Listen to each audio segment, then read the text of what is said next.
श्री सांब सदाशिव, शिव हे आदी आहेत, त्यांना उगमही नव्हता आणि त्यांना अंतही नाही। शिव महापुराणामध्ये शिवांच्या 19 अवताराचे वर्णन आलेले आहे। नमस्कार मंडळी, मी अर्चना आणि तुम्ही बघताय नमोसंभवामी। तुमच्या सर्वांचे माझ्या चॅनलमध्ये खूप खूप स्वागत आहे। आजच्या व्हिडिओमध्ये आपण शिवांच्या 19 अवतारांविषयी माहिती बघणार आहोत, त्यामुळे व्हिडिओ शेवटपर्यंत नक्की बघा। आणि तुम्हाला हे 19 अवतार माहित होते की नाही कमेंट बॉक्स मध्ये मला नक्की सांगा। चला तर व्हिडिओला सुरुवात करूया। देवांचा पहिला अवतार आहे तो म्हणजे वीरभद्र। दक्ष प्रजापती यांची कन्या सती, सती ही महादेवांची पत्नी। तर जेव्हा दक्ष प्रजापती यांच्या घरी यज्ञ चालू असतात तेव्हा ते महादेवांना म्हणजे त्यांच्या जावयाला आणि मुलीला त्या यज्ञामध्ये आमंत्रण देत नाही, परंतु सती ही त्यांची कन्या असल्यामुळे सती माता ही विना आमंत्रण घेतल्याच म्हणजे आमंत्रण न देताच तिथे जाते। महादेव नको म्हणत असतानाही सती माता तिथे जातात आणि तिथे गेल्याच्या नंतर दक्ष प्रजापती हे महादेव यांचा खूप अपमान करतात। तो सती मातेला सहन होत नाही आणि माता ही एका यज्ञकुंडामध्ये जिथे यज्ञ चालू असतो तिथेच उडी घेते, परंतु सती मातेने उडी घेतल्याच्या नंतर महादेवांचा राग हा विकोपाला जातो आणि ते त्यांच्या ज्या जटा आहेत ते एका पर्वतावरती आपटतात आणि त्यातून वीरभद्र प्रगटतो। तर तो वीरभद्र हा दक्षराजांचं शिरच्छेद करतो। त्यानंतर दक्षराजांना एका बकरीचं डोकं लावण्यात येते। तर हा पहिला त्यांचा वीरभद्र अवतार आहे। तर शिव महापुराणाच्या कथेनुसार दुसरा अवतार आहे तो म्हणजे पिंपलाद अवतार। तर पिंपलाद अवताराचं मानवी जीवनामध्ये खूप महत्व आहे। पिंपलाद अशी आहे की पिंपलादांनी देवांना विचारले, माझे वडील मला जन्मापूर्वी सोडून गेल्याचे कारण काय आहे? शनीच्या दर्शनामुळे असे दुर्दैव निर्माण झाले असे देवतांनी सांगितले।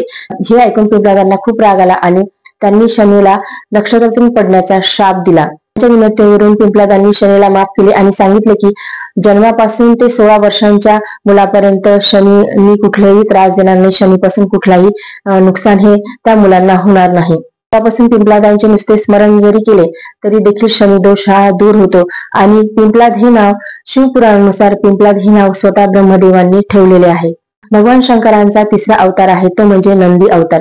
भगवान शंकर हे सर्व सजीवांचे प्रतिनिधित्व करतात आणि भगवान शंकरांचा नंदी अवतार हे त्याचेच अनुसरण करतो आणि सर्व सजीवांना प्रेमाचा संदेश देतो। नंदी हे कर्माचे प्रतीक आहे, याचा अर्थ कर्म ही जीवनाची गुरुकिल्ली आहे। या अवताराची कथा अशी आहे की शिलाद मुनी ब्रह्मचारी होते। घराणेशाहीचा अंत पाहून त्यांच्या पूर्वजांनी शिलाद यांचे मुले उत्पन्न करण्यास सांगितले। शिलादांत करण्याच्या इच्छेने भगवान शिवाची तपश्चर्या केली, तेव्हा स्वतः भगवान शंकरांनी शिलादांना पुत्र स्वरूपात जन्म घेण्याचे वरदान दिले। काही वेळाने जमीन नांगरताना शिलाद यांना जमिनीतून जन्मलेले मूल दिसले। शिलादाने त्याचे नाव नंदी ठेवले। भगवान शंकरांनी नंदीला आपला गणाध्यक्ष बनवले। अशा प्रकारे नंदीश्वर जन्म झाला। नंदीचा विवाह मरुतांची कन्या सुयशा हिच्याशी झाला होता। भगवान शंकरांचा पुढचा अवतार आहे तो म्हणजे भैरव अवतार। तुम्ही भैरव हे नाव खूप वेळेस ऐकले देखील असेल। शिव महापुराणामध्ये भैरव हे शंकरांचे पूर्ण रूप आहे। त्याची कथा अशी आहे की एकदा भगवान शंकरांच्या प्रभावाने भ्रमित होऊन ब्रह्मा आणि विष्णू स्वतःला श्रेष्ठ समजू लागले। मग तोळीच्या मध्यभागी एक नर आकृती दिसली। त्याला पाहून ब्रह्मदेव म्हणाले, चंद्रशेखर तू माझा मुलगा आहेस म्हणून माझा आश्रय घे। ब्रह्मदेवाकडून असे ऐकून भगवान शंकर क्रोधित झाले। तो त्या पुरुष आकृतीला म्हणाला, कालाप्रमाणे शोभून तूच खरा कालराज आहेस, उग्र असणे म्हणजे भैरव। भगवान शंकराकडून हे वरदान मिळाल्यानंतर कालभैरवाने आपल्या बोटाच्या नखाने ब्रह्मदेवाचे 5वे डोके कापले। ब्रह्मदेवाचे 5वे डोके कापून भैरव ब्रह्मदेवाच्या हत्येच्या पापासाठी दोषी ठरला। काशीमध्ये जाऊन भैरवाला ब्रह्महत्येपासून पापातून मुक्ती मिळाली। काशीच्या त्यामुळे महादेवांनी त्याला सांगितलं की तू काशीमध्ये जाऊन ब्रह्महत्येच्या पापापासून मुक्ती घे। पासून कालभैरव हे काशीमध्ये असतात। भगवान शंकरांचा पुढचा अवतार आहे 5वा अवतार आहे तो म्हणजे अश्वत्थामा। महाभारतानुसार पांडवांचे गुरु द्रोणाचार्य यांचे अश्वत्थामा हे पुत्र होते। हा काल, क्रोध, यम आणि भगवान शंकर यांचा अवतार आहे। आचार्य द्रोणाचार्यांनी भगवान शंकरांना पुत्र रूपात प्राप्त करण्यासाठी कठोर तपश्चर्या केली होती। भगवान शंकरांनी त्यांना पुत्र रूपात अवतार घेण्यासाठी वरदान दिले होते। वेळ आल्यावर सावंतिक रुद्र आपल्या वाट्याला द्रोणाचा पराक्रमी पुत्र अश्वत्थामा म्हणून अवतरला। अश्वत्थामाला कृष्णांनी श्राप दिला होता, त्यामुळे असे मानले जाते की अश्वत्थामा अजूनही जिवंत आहे। त्यांना जिवंत राहण्याचा श्राप मिळाला आहे। 7 चिरंजीवीपैकी ते एक चिरंजीवी आहेत आणि अजूनही कोणाला माहित नाही की अश्वत्थामा हे पृथ्वीवरती कुठे राहतात। शंकराचा पुढचा अवतार आहे 6वा अवतार आहे तो म्हणजे शरभ अवतार। शरभ अवतारामध्ये भगवान शंकराचे अर्ध हरिण आणि बाकीचे शरभ पक्षी पुराणात वर्णिले 8 पायांचे प्राणी जे हिंसापेक्षाही बलवान होते असे होते. या अवतारात भगवान शंकराने नरसिंहाचा राग शांत केला होता. लिंग पुराणात शिवाच्या शरभ अवताराची कथा आहे. त्यानुसार भगवान विष्णूने हिरण्यकश्यपूला मारण्यासाठी नृसिंह अवतार घेतला. हिरण्यकश्यपूला मारून जेव्हा नरसिंहाचा राग शांत झाला नाही तेव्हा देवता शिवाच्या जवळ गेले. तेव्हा भगवान शिवांच्या शरभ अवतार घेतला आणि त्यांनी या रूपात भगवान नरसिंहापर्यंत पोहोचले आणि त्यांची स्तुती केली. परंतु नरसिंहाचा राग शांत झाला नाही. हे पाहून शरभ रूपातील भगवान शिवाने नरसिंहाला आपल्या शेपटीत गुंडाळले आणि ते उडून गेले. मग कुठेतरी भगवान नरसिंहाचा राग शांत झाला. त्याने शरभ अवताराची क्षमा मागितली आणि अत्यंत नम्र हावभावाने त्यांनी स्तुती केली. त्याचा पुढचा अवतार आहे 7वा अवतार आहे तो म्हणजे गृहपती अवतार. याची कथा पुढील प्रमाणे आहे. नर्मदेच्या तीरावर धरमपूर नावाचे नगर होते. तिथे वैश्वानर आणि त्यांची पत्नी सुषुष्मती नाते. सुषुष्मतीला दीर्घकाळ निपुत्रिक राहिल्यानंतर एके दिवशी आपल्या पतीपासून शिवासारखा पुत्र मिळावा अशी इच्छा झाली. मुनीची इच्छा पूर्ण करण्यासाठी काशीला आले. तेथे त्यांनी कठोर तपश्चर्या केली आणि भगवान शिवांना प्रसन्न करून घेतले. शिवाच्या वीरेशी लिंगाची पूजा केली. एक दिवशी ऋषींना वीरेशी लिंगाच्या मध्यभागी एक बालक दिसले. ऋषींनी शिवाची बालरूपात पूजा केली. त्यांचे उपासनेने प्रसन्न होऊन भगवान शंकरांनी त्यांच्या सुषुष्मतीच्या गर्भातून अवतार घेण्याचे वरदान दिले. नंतर सुषुष्मती गर्भवती झाली आणि सुषुष्मतीच्या गर्भातून भगवान शंकर पुत्राच्या रूपात प्रगट झाले. असे म्हणतात की पितामह ब्रह्मदेवाने त्या बालकाचे नाव गृहपती ठेवले होते. भगवान शंकराचा 8वा अवतार आहे तो म्हणजे दुर्वास ऋषी. दुर्वास भगवान शंकराच्या विविध अवतारामध्ये ऋषी दुर्वासाचा अवतारही प्रमुख आहे. धार्मिक ग्रंथानुसार सती अनुसयाच्या पती महर्षी अंत्री यांनी ब्रह्मदेवाच्या सांगण्यावरून पतीसह ऋषिकुल पर्वतावर कठोर तपश्चर्या केली. त्यांच्या तपाने प्रसन्न होऊन ब्रह्मा विष्णू आणि महेश तिघेही त्यांच्या आश्रमात आले. वाट्याने तुला 3 पुत्र होतील. हे त्रैलोकिक प्रसिद्ध होतील आणि मातापित्याची कीर्ती वाढवतील. वेळ आली तेव्हा ब्रह्मदेवांच्या अंशातून चंद्रमाचा जन्म झाला. विष्णूच्या अंशातून श्रेष्ठ संन्यास पाळणाऱ्या दत्तात्रयाचा जन्म झाला आणि रुद्राच्या अंशातून दुर्वासा ऋषीचा जन्म झाला. शंकराचा 9वा अवतार आहे ते म्हणजे हनुमान. हनुमान आपल्या सर्वांनाच माहिती आहे, बलाढ्य आहेत, शक्तिशाली आहेत. भगवान शंकराचा हा अवतार सर्व अवतारांमध्ये श्रेष्ठ मानला जातो. ते भगवान शंकरांनी वानराचे रूप धारण केलेले आहे. महापुराणाच्या कथेनुसार विष्णूचे मोहिनी रूप पाहून देव आणि दानवांना अमृत वाटताना भगवान शिवाने लीलेवर मोहित होऊन आपले वीर्य सोडले. सप्त ऋषींनी ते वीर्य काही पानामध्ये साठवले. तेव्हा वेळ आली तेव्हा सप्त ऋषींनी वानरराज केसरीची पत्नी अंजनीच्या कानात भगवान शिवाचे वीर्य ठेवले, ज्यातून अत्यंत तेजस्वी आणि पराक्रमी हनुमानाचा जन्म झाला. त्यांचा पुढचा अवतार आहे 10वा अवतार आहे तो म्हणजे ऋषभ अवतार. भगवान शंकरांनी विशेष परिस्थितीत ऋषभ अवतार घेतला. या अवतारात भगवान शंकरांचे विष्णूच्या पुत्रात वध केला. धार्मिक ग्रंथानुसार भगवान विष्णू जेव्हा राक्षसांना मारण्यासाठी अधोलोकात गेले तेव्हा त्यांना तेथे एक चंद्रमुखी स्त्रिया दिसल्या. विष्णूने त्यांच्याबरोबर पळून जाऊन अनेक पुत्र उत्पन्न केले. विष्णूच्या या पुत्रांनी पाताळापासून पृथ्वीवर मोठा त्रास दिला. तरल्या ब्रह्माजीने ऋषी मुनी शिवाकडे गेले आणि रक्षणासाठी प्रार्थना करू लागले. तेव्हा भगवान शंकरांनी ऋषभाचे रूप धारण करून विष्णूच्या पुत्राचा वध केला. शंकरांचा पुढचा अवतार आहे तो म्हणजे यतीनाथ अवतार. शंकरांनी यतीनाथाचा अवतार घेऊन पाहुण्यांचं महत्व पटवून दिलं होतं. या अवतारात पाहुणे बनून त्यांनी भिल्ल दाम्पत्याची परीक्षा घेतली. त्यामुळे भिल्ल दाम्पत्याला आपला जीव गमवावा लागला. धार्मिक ग्रंथानुसार शिवभक्त आहुका भिल्ल दाम्पत्य अबुर्दाजल पर्वताजवळ राहत होते. एकदा भगवान शंकर यतीनाथाच्या वेशात त्यांच्या घरी आले. भिल्ल दाम्पत्याची घरी रात्र काढण्याची इच्छा त्यांनी व्यक्त केली. आहुकाने आपल्या पतीला गृहस्थाच्या नम्रतेची आठवण करून देत बाहेर रात्र घालवण्यासाठी आणि यतीला घरात विश्रांती देण्यासाठी स्वतःला धनुष्यबाण देव केले. अशा प्रकारे आहुक धनुष्यबाण घेऊन बाहेर गेला. पहाटे आहुका आणि यती यांनी पाहिले की आहुकाला वन्य प्राण्यांनी मारले आहे. हे ऐकून यतीनाथ खूप दुःखी झाले. तेव्हा आहुकाने त्यांना शांत केले आणि सांगितले की तुम्ही शोक करू नका. पाहुण्यांच्या सेवेत जीव ओवाळून टाकणे हा धर्म आहे आणि त्याचे पालन केल्याने आपण धन्य होतो.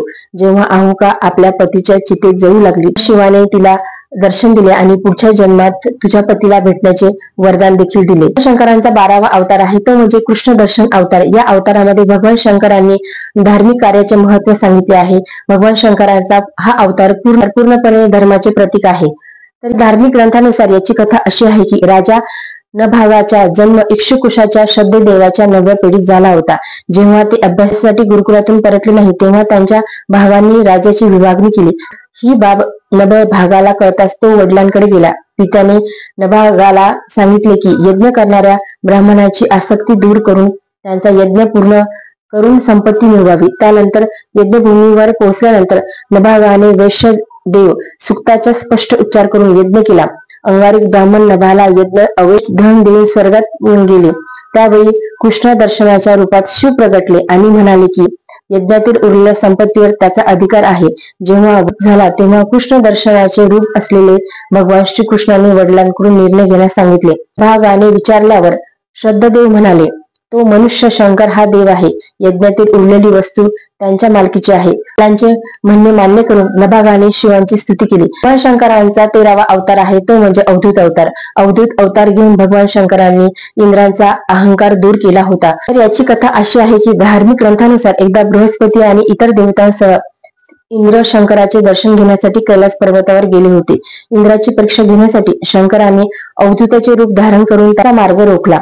इंद्राने त्या माणसाला वारंवार अवज्ञा करून त्याचा परिचय विचारला तरीही तो गप्प राहिला. आपल्याला इंद्राने अवधूतावर हल्ला करण्यासाठी आपला वर्ज सोडावा असे वाटताच हात स्तब्ध झाला. हे पाहून बृहस्पतीने शिवाला ओळखले आणि अवधूताची अनेक प्रकारची स्तुती केली. त्यामुळे इंद्राला क्षमा केली. भगवान शंकरांचा 14वा अवतार आहे तो म्हणजे भिक्षुवर्य अवतार. भगवान शंकर हे आपल्या सर्वांनाच माहिती आहे की ते महादेव आहेत, ते देवाचेही देव आहेत. भगवान शंकराचा भिक्षुवर्य अवतार हा संदेश देतो की धार्मिक ग्रंथानुसार विदर्भाचा राजा सत्यरथ शत्रूंनी मारला होता. त्याच्या गरोदर पत्नीचे शत्रूपासून लपून आपले प्राण वाचवले. कालांतराने तिने एका मुलाला जन्म दिला. राणी तलावावर पाणी प्यायला गेली तेव्हा मगरीने तिचे भक्ष्य बनवले. त्यानंतर मुलाला भूक आणि तहान लागली. तेवढ्यात शिवाच्या प्रेरणेने एक भिकारी तिथे पोहोचला. तेव्हा शिवाने भिकाऱ्याचे रूप धारण केले. त्या मुलाची त्या भिकाऱ्याशी ओळख करून दिली आणि त्याला त्याची काळजी घेण्याची सूचना केली आणि असेही सांगितले की हे बालक विदर्भ राजा सत्यरथ यांचा मुलगा आहे. हे सर्व म्हणत शिवाने भिकाऱ्याच्या रूपात त्या भिकाऱ्याला त्याचे खरे रूप दाखवले. शिवाच्या आज्ञेनुसार त्या भिकाऱ्याने त्या बालकाचा सांभाळ केला आणि शिवाच्या कृपेने आपला शत्रूचा पराभव केला आणि राज्य पुन्हा मिळवले. शंकरांचा 15वा अवतार आहे तो म्हणजे सुरेश अवतार. सुरेश अवतार हा भक्तांवरील भगवंताचे प्रेम दाखवतो आणि त्याला सुरेश्वर अवतार देखील म्हणतात. तर याची कथा अशी आहे की भगवान शंकरांनी लहान बालक उपमन्यूच्या भक्तीवर प्रसन्न होऊन त्याला आपल्या परम भक्तीचे आणि अमर पदाचे वरदान दिले. धार्मिक ग्रंथानुसार व्याघ्रपदाचा मुलगा उपमन्यू हा आपल्या मामाच्या घरी वाढला. दुधाच्या हव्यासापोटी तो नेहमी त्रस्त होता. त्याची इच्छा पूर्ण करण्यासाठी त्याच्या आईने त्याला शिवाचा आश्रय घेण्यास सांगितले.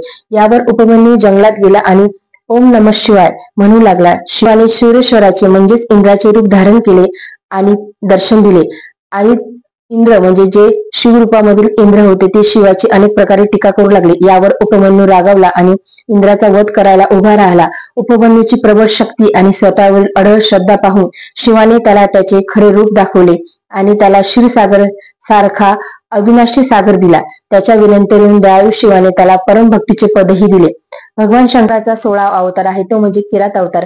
किरात अवतारामध्ये भगवान शंकर यांनी पांडुपुत्र अर्जुनाची शौर्याची परीक्षा घेतली. तर याची कथा अशी आहे की महाभारतात कौरवांनी कपटाने पांडवांचे राज्य बळकावले आणि पांडवांना वनवासात जावे लागले. अर्जुन भगवान शंकराचे प्रसन्न करण्यासाठी तपश्चर्या करत असताना दुर्योधनाने पाठवला मूढ नावाचा राक्षस अर्जुनाला मारण्यासाठी एका वराहाच्या रूपात आला. अर्जुनाने आपल्या बाणाने त्या वराहावर हल्ला केला. त्याचवेळी भगवान शंकरांनी किराताचा वेश घेऊन त्याच वराहावर बाण सोडला. शिवाच्या प्रभावामुळे अर्जुन त्याला ओळखू शकला नाही आणि आपल्या बाणाने वराह मारला गेला असे म्हणू लागला.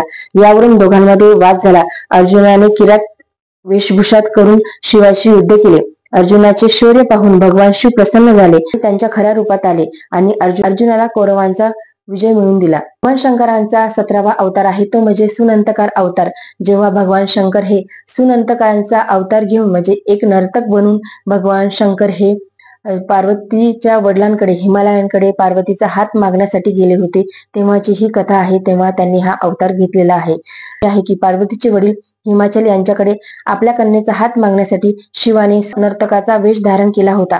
हातात डमरू घेऊन शिव नटाच्या रूपात हिमालयाच्या घरी पोहोचले आणि नाचू लागले. नटराज शिवाने इतके सुंदर नृत्य केले की सर्वजण मनमोहित झाले. सर्वजण बघून प्रसन्न झाले. तेव्हा हिमालय हे त्या नर्तकावरती खूप प्रसन्न झाले आणि त्यांना काहीतरी मागण्यासाठी सांगितले. तेव्हा त्या नर्तकाने त्यांना त्यांच्या मुलीचा, त्यांच्या कन्येचा, पार्वतीचा हात मागितला. तेव्हा हिमालय हे खूप क्रोधित झाले, नाराज झाले. हिमालय यांना कळाले की ते नर्तक स्वतः महादेव होते. तेव्हा ते त्यांच्या मुलीचा हात घेऊन महादेवांकडे गेले आणि अशा प्रकारे महादेव पार्वतीचा विवाह झाला. पुढचा अवतार आहे तो म्हणजे ब्रह्मचारी अवतार. तर ब्रह्मचारी अवताराची कथा अशी आहे की जेव्हा दक्ष राजाने माता सतीचा अपमान केला होता आणि सतीने यज्ञकुंडामध्ये उडी घेऊन जीवन संपवले होते, त्यानंतर ती पार्वतीच्या स्वरूपामध्ये हिमालयाच्या पोटी तिने जन्म घेतला आणि तिने भगवान शंकरांना प्राप्त करण्यासाठी कठोर तपश्चर्या सुरू केली. तेव्हा पार्वती मातेची परीक्षा घेण्यासाठी भगवान शंकर हे ब्रह्मचारीच्या रूपामध्ये येतात आणि ते पार्वती मातेला विचारतात की तुम्ही कशासाठी एवढी कठोर तपश्चर्या करताय. जेव्हा पार्वती तिची इच्छा सांगते तेव्हा ब्रह्मचारी रूपातील शिव हे शिवांचीच खूप निंदा करतात. त्यावरती पार्वती मातेला खूप राग येतो. परंतु भगवान शिव हे पार्वती मातेची भक्ती आणि प्रेम बघून खूप प्रसन्न होतात आणि त्यांना तथास्तु असा आशीर्वाद देतात. पुराणानुसार भगवान शंकरांचा 19वा अवतार आहे तो म्हणजे यक्ष अवतार. यक्ष अवतार धारण करण्यामध्ये भगवान शंकरांचा खूप मोठा हेतू होता. तो म्हणजे देवांचा अन्याय आणि अभिमान दूर करण्यासाठी भगवान शंकर यांनी यक्ष अवतार धारण केला होता. त्याची कथा अशी आहे की धार्मिक ग्रंथानुसार जेव्हा समुद्र मंथन झाले होते त्यामध्ये हळहळ नावाचे विष निघाले होते. तर विष हे भगवान शंकरांनी पिले आणि त्यांच्या कंठामध्ये ते तिथेच त्यांनी ठेवले. म्हणजे विष, हलहल नावाचे विष भगवान शंकरांच्या कंठामध्ये त्यांनी तसेच ठेवले म्हणून त्यांना निळकंठ देखील म्हणतात. परंतु जे अमृत निघाले होते ते सर्व देवतांनी प्यायले आणि ते त्यांना स्वतःवरती अभिमान होऊ लागला. ते स्वतःला श्रेष्ठ समजू लागले. तेव्हा भगवान शंकर यांनी यक्ष रूप धारण केले आणि त्या सर्वांचा अभिमान दूर करण्यासाठी त्यांनी एक पेंड्याची काडी दिली आणि ती सर्व देवतांना मोडण्यास सांगितली. अग्निदेवतांना त्यांना जाळण्याचा प्रयत्न केला. सर्व देवतांनी मिळून ती मोडण्याचा प्रयत्न केला, परंतु कुणाच्यानेही ते शक्य झाले नाही. सर्व देव हे सर्व करून थकले. तेव्हा आकाशातून एक आकाशवाणी आली की हे जे यक्ष आहेत ते भगवान शंकरांचं रूप आहे. तेव्हा सर्व देवतांनी भगवान शंकर यांची माफी मागली, त्यांची स्तुती केली आणि अशा प्रकारे देवतांचा अभिमान दूर करण्यासाठी भगवान शंकर यांनी यक्ष रूप धारण केले होते. त्यामध्ये आपण शिवपुराणानुसार भगवान शंकर यांचे 19 अवतार बघितले. यापैकी तुम्हाला किती अवतार माहित होते मला कमेंट बॉक्स मध्ये नक्की सांगा. शेवटपर्यंत बघितल्याबद्दल तुम्हा सर्वांचे आभार. व्हिडिओ जर तुम्हाला आवडला असेल तर व्हिडिओ लाईक करा. चॅनलवरती नवीन असेल चॅनल सबस्क्राईब करा. धन्यवाद.